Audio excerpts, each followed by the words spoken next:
I'm Lee, and this week I was thinking with the weather warming up, it's a great time to be grilling, so let's make a spatula.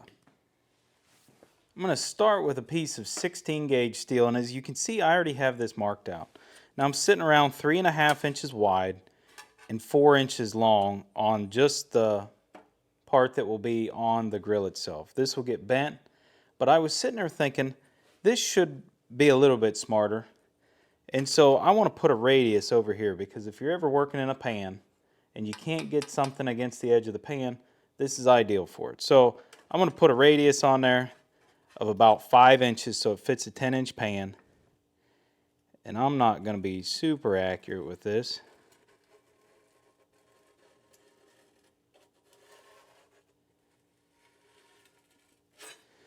That's pretty close. I can probably wing it from there.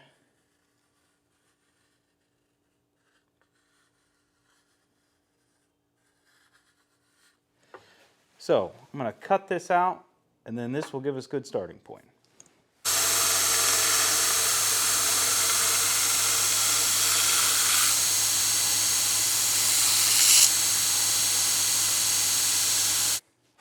All right, I've got this all ground down. It's looking good. I'm going to go ahead and bend it, and I'm just going to do a 45 in my vise. Shouldn't take a whole lot because it's pretty thin material. If I can get it lined up halfway right.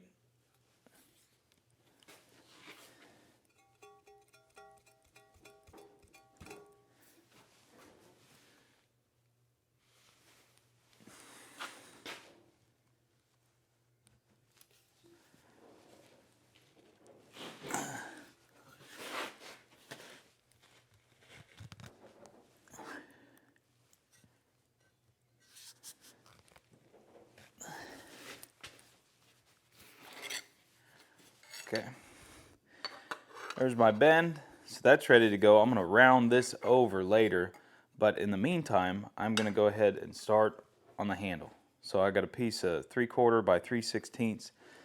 I don't know how long this is, right around 8 inches. So start with that, see how it goes. Let's start by isolating off about 1 inch material out on the end.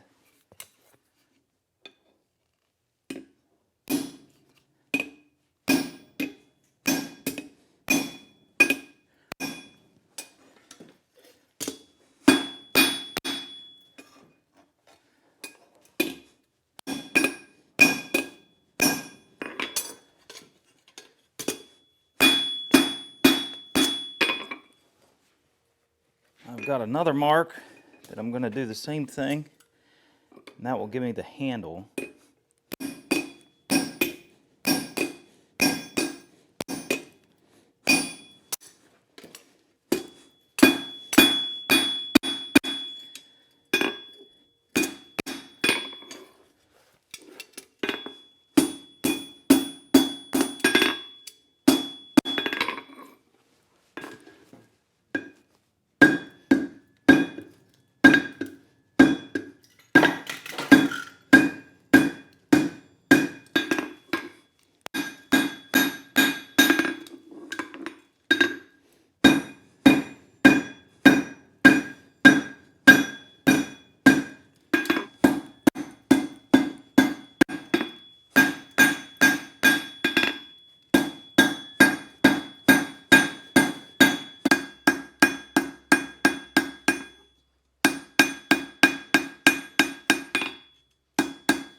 Alright, I have both of these made.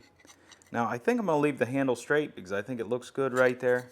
Now normally I would blacken both of these because I always just kind of like that look.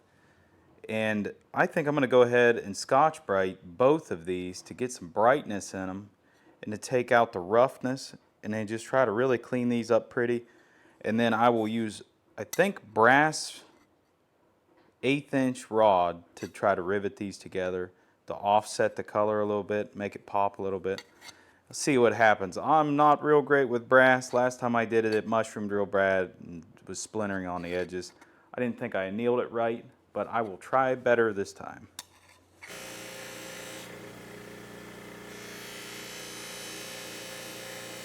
Now, not all projects come out the way I want. This is not looking how I want it to. The finish is too inconsistent with the Scotch Brite, and I'm just not happy with it. So instead of scrapping the project, I'm going to go ahead and throw them into the forge and get some scale built back up, and then just give it a good brushing, blend it in, blacken this steel, and then I'll go ahead and fit this up. I have this all blackened, both pieces. And I think that what I'm going to do for the rivets is I have these two little pieces of brass. Now I've already annealed these in the forge, so I heated them up to critical temperature, I quenched them. I believe that's the right process for brass. And I'm just going to try to smash them inside the vise to set them, and then I'll go ahead and paint them the rest of the way over.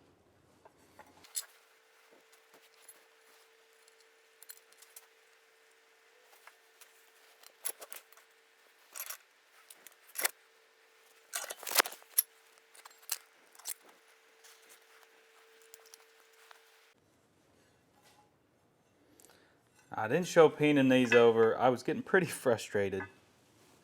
They kept breaking off, and I was having problems with them twisting out of the hole, and it was a big ordeal. Me and brass rivets don't get along very well. But this is it. Turned out pretty good. Next time I think I'll probably use brass rivets, or I'm sorry, steel rivets instead of brass. Brass is giving me an awful hard time. But I think it looks good. It'll work. So now all I need to do is just use it in a skillet, I guess. I hope you enjoyed the video. Thanks for watching. I'll see you next week.